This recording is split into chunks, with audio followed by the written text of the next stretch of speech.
അതിദാരുണമായ ഒരു സംഭവം കൽക്കട്ട സംസ്ഥാനത്ത് നടന്നിരിക്കുകയാണ്.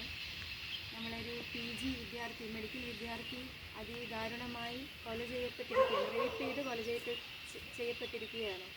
നമുക്കറിയാം, ഈ ഡോക്ടർമാരെന്ന് പറയുന്നത് വളരെയധികം കഷ്ടപ്പെട്ടുകൊണ്ട് ഓരോ വർഷവും വളരെയധികം അധ്വാനിച്ച് കഷ്ടപ്പെട്ടുകൊണ്ട് പഠിച്ചാണ് അവർക്ക് MBBS സീറ്റ് ലഭിക്കുന്നത്. ഡോക്ടർമാരുടെ സേവനം തന്നെ വളരെ പ്രാധാന്യമുള്ളൊരു നാടാണ് നമ്മുടേത്. പ്രത്യേകിച്ചും നമ്മുടെ രാജ്യത്ത് ഈ ആവശ്യത്തിന് ഡോക്ടർമാരും അതുപോലെ തന്നെ നഴ്സുമാരും മറ്റ് ആരോഗ്യ പ്രവർത്തകരാരും തന്നെ ഇല്ലാതിരിക്കുന്ന ഒരു സാഹചര്യം, അല്ലെങ്കിൽ ഡോക്ടർമാരെ ആ രീതിയിൽ സർക്കാർ മേഖലകളിൽ വിന്യസിക്കാതിരിക്കുന്ന ഒരു സാഹചര്യത്തിൽ ഓരോ ഡോക്ടറും വളരെ പ്രാധാന്യമുള്ള ആളുകളാണ്. ഈ മെഡിക്കൽ മേഖലയിൽ സംരക്ഷിച്ച് നിർത്തുന്ന ആളുകളാണ്.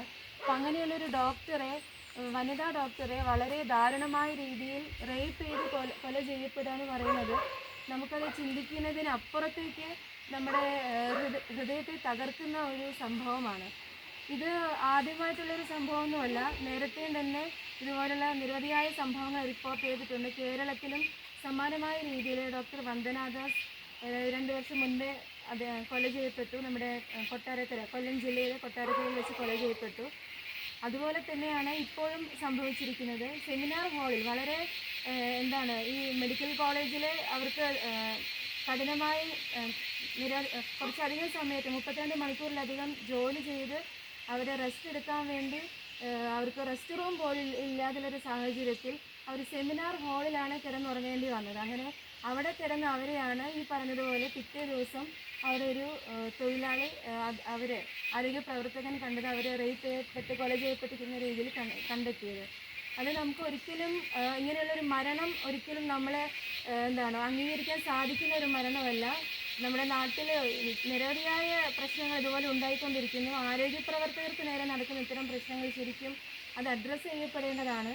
ഇതിനെതിരെ കുറ്റവാളികളെ കർശനമായി ശിക്ഷിച്ചുകൊണ്ട് ഇനി ഒരിക്കലും ഇത്തരത്തിലുള്ള പ്രശ്നങ്ങൾ ഉണ്ടാവരുത് എന്ന് നമ്മൾ നിരന്തരം ജനങ്ങളുടെ അടുത്ത് പ്രവർത്തിക്കുക. അതുപോലെ തന്നെ അത് കുറ്റവാളികളെ കർശനമായി ശിക്ഷിച്ചുകൊണ്ട് ഇത്തരത്തിലുള്ള പ്രശ്നങ്ങൾ തടയിടേണ്ട ആവശ്യകത നിലനിൽക്കുന്നുണ്ട്.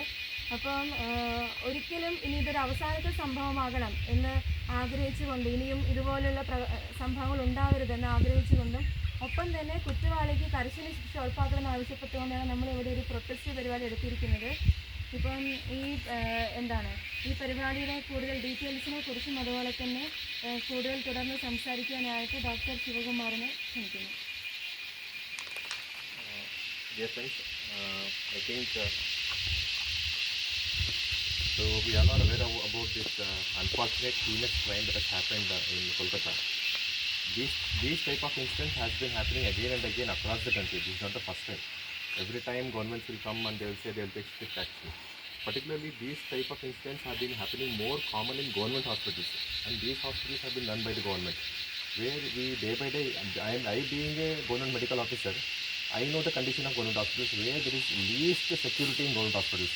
Many a time people come in large numbers, they come as a mob, and they'll come and assault doctors.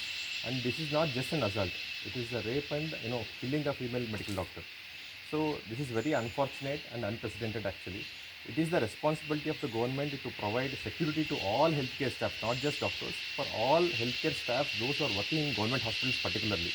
So I think this is a failure of the government to provide security to staff of government hospitals.